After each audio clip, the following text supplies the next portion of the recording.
most terrifying mythical creatures you've never heard of. Let's do it. Mythical creatures to ever exist. Or not exist, hopefully. The Manananggal is a monster originating from the Philippines, and its name roughly translates to one who separates itself. Oh no. It's a fearsome and disgusting creature, usually resembling a disfigured old woman. Hey, that chest though. That thing, hey, them things dropping a little bit though, you know what I'm saying? And not too low. Not too low, but just right. First. Its name comes from its unpleasant habit of fully detaching its torso from its lower body, entrails hanging out all over the place, and then sprouting enormous bat wings and just flying away into the night to hunt for food. What food, you ask? Well, during the hours of darkness, it will use its long, proboscis-like tongue to suck blood from its human victims, specifically targeting newlyweds, lovers, newborn children, and grooms who were abandoned before marriage. Damn. And it's even known to extract fetuses from the bodies of pregnant women. What, you thought I was going to draw that, you desensitized freak? Nah, here's a kitten instead. Cool. While it's hunting, the Manananggal makes a sort of tick-tick-ticking sound. Oh no, that's creepy as fuck. And the farther away the sound seems to be... That shit sound like the fucking clicker from The Last of Us, bro. Listen to that. Nah! While it's hunting, the Manananggal makes a sort of tick-tick-ticking sound, and the farther away the sound seems to be, the closer the creature actually is, in order to confuse its victims. Wow. During its nightly hunt, the creature's lower half is just left standing somewhere, and this tiny design flaw is its one weakness. If you want to kill the Manananggal, and let's face it, you probably do, you need to prevent the horrifying upper half from reuniting with its butt. I recommend burning the thing, but you can also use salt, ash, or even garlic to ward off the torso, kind of like a vampire. If the better half of the Manananggal hasn't rejoined its severed ass by daybreak, it is believed to die, thank goodness. Despite the world getting more modern by the day, sightings of these creatures continue to be reported, especially in the Visayan regions of the Philippines. Don't forget to hit that subscribe button, or you might just get a visit from one of these gals tonight. Don't say I didn't warn you, because I just did. If you thought that was awful, hold on to your knives and torches, because the Manananggal is actually the least scary creature in this whole video, and things are about to get weird. Let's do it. Oh man, okay. The Deadly Whistler. The Deadly Whistler, also called El Sibon, is different from the other creatures on this list, and his story is something of a cautionary tale. You got a bag of bones? Originally, this creature was an ordinary boy, and he was a spoiled brat who always got everything he wished for. One day, he told his father to go out and hunt a deer, his favorite meat to eat for dinner. His father did not return with a deer. In fact, he returned from the hunt with nothing at all. And so the boy killed his father and cut out his organs, which he gave to his mother and said, "Father has brought us some meat for dinner." Wow. Well, that escalated quickly. The boy's mother cooked the meat, but quickly realized what had happened. This tastes Part of the familiar. story that I've just told you greatly varies between tellings, but the next part is always the same. The boy's family ties him to a post and whips him, and cleans his wounds with alcohol, chili peppers, and lemon juice. Ooh. Ouch. They give him a sack of his father's sting. remains, which they curse him to carry for eternity. Then 2 rabid, starving dogs are released upon him.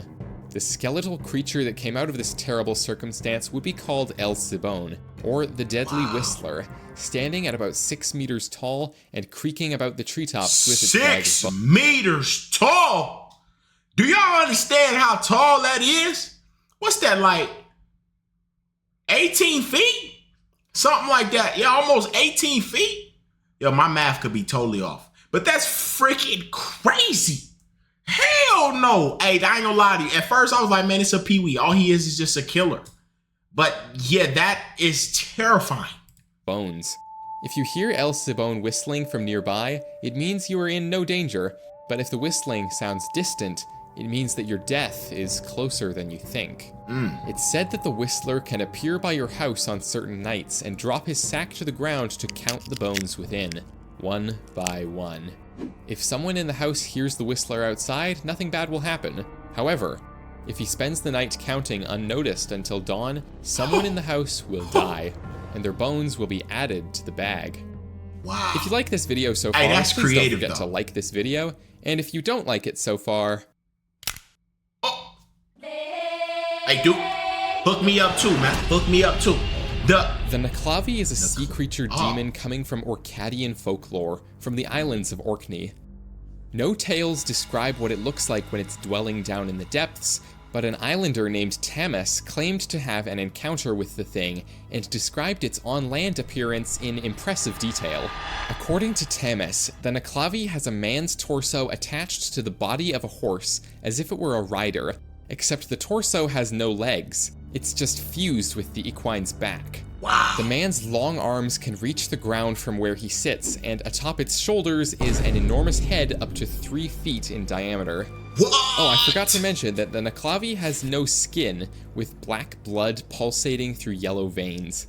The horse's head has an enormous gaping mouth that exudes toxic vapors, and one single eye burning like a red flame. The creature's breath was thought to wilt crops, sicken livestock, and cause epidemics. That shit is hot as hell. His hot breath ass. Yo, hey, I know some people personally whose breath will do that.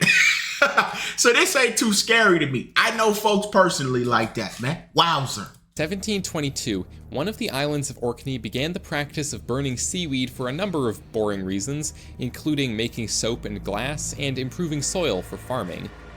The point is, the pungent smoke emitted by doing this is believed to have enraged the Naklavi and made it go on a wild rampage, causing plagues, destroying crops, and killing cattle and horses. This disaster seemed to spread to all of the islands in the business of burning seaweed. It's said that, like many sea-dwelling mythical creatures, the Naklavi can't cross borders of fresh water, so if you're ever being chased by it, just jump across a creek or something and hope for the best. Up next on the list of disturbing mythical creatures is the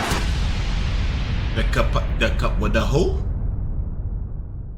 The Aztec civilization believed that before there was anything, there were these 4 god dudes named these lovely names, which I can pronounce. I just don't feel like it right now. I'm not Using even their trying. godly powers, as gods do, these guys created the water, some more gods, and most importantly, Cipactli, a sea monster existing on the cosmic scale that had an insatiable appetite for everything it could get its mouths on. This creature was so hungry all the time that every joint on its body possessed a different mouth. How many? Yeah, how many mouths do you need? See, with this many mouths, bro, you gotta have at least as many stomachs. You have to. You mean to tell, considering how big that thing look, it could swallow the ocean. No way. Elbow mouths, knee mouths, knuckle mouths, you name it. This begs the question, if each joint has a mouth, and mouths themselves have joints, for jaws and stuff, did the creature's mouths have mouths? And did those mouths have more mouths? Ooh. And so on? Anyhow, as the gods continued on with the creation of everything, they realized they had a problem. Everything they made would just fall into the ocean and get eaten by Cipactli. So, being gods, they decided they should probably do something about this. But it wasn't as easy as just snapping their fingers and fixing the whole thing. Cipactli was so powerful, so enormous, and so hungry that it took all 4 of the original gods to take him down, and one of them lost a foot in the process. Eventually, though, they did manage to kill him by separating his body into 4 sections, one for each compass direction.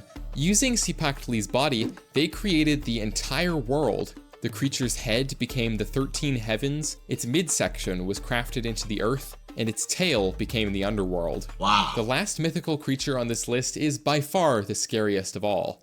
If Let's you've heard do of it. it, you know all too well that the people who believe in it are afraid to even utter its name. I don't like this that. is, of course, the... I ain't gonna say the name, but they not coming for me right now. Stories of skinwalkers originate from Navajo culture, an indigenous people of the southwestern United States. You've probably seen memes and videos all over the internet of creepy animals and dudes in spooky costumes hiding in the trees with captions like, "Guys, I found a skinwalker, ah!" But these could not be further from the reality of these creatures.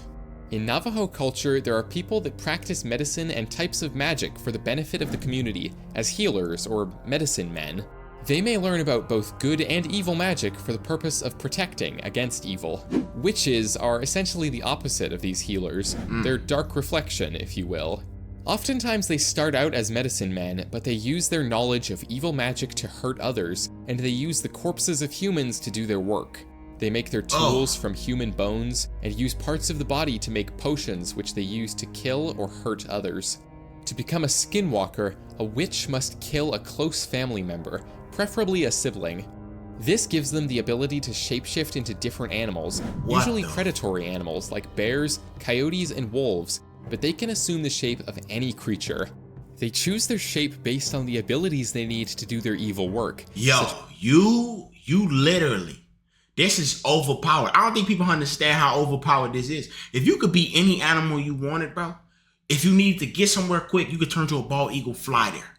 If you need to scratch something up and completely destroy them, you could turn to a bear. This is overpowered. And then you could even turn into an ant, and now nobody even knows you're there. You could just sneak by. This is nutty. They choose their shape based on the abilities they need to do their evil work, such as claws, stealth, speed, or strength. When in human form, the skinwalker wears the skin of the animal they transform into, and their eyes look like those of that animal. And when in animal form, their eyes look human. By day, these witches walk among the humans of their tribe unnoticed, but at night, they transform to cause illness, death, and destruction wherever they go. They can even read minds and control their victims to do their bidding, and they're often blamed for causing all manner of mysterious mischief and trouble. My channel is still small enough that I can pretty easily read every comment I get, so let me know, which of these horrifying mythical creatures do you think was truly I ain't gonna lie to you, the first one might have been the scariest, bro. As always, I'm gonna be real. Thank you very much for watching. My name is Alex, and I am really smart. Until next time, farewell! Hey, good shit, man. Hey, this one was good, but I will say the smallest one might have been, or the first one might have been the scariest to me. That freaking grandma or whatever the hell with the saggy boobs, she was terrifying, bro. She had some aura to her. I didn't like that at all, man. But this last one, I think in real life, like if I had to actually go up against one, the very last one that we just seen is not even close to something I want to see. I'm running away as fast as I can. And then I might not even get away because the thing could turn into a cheetah. I'm gone.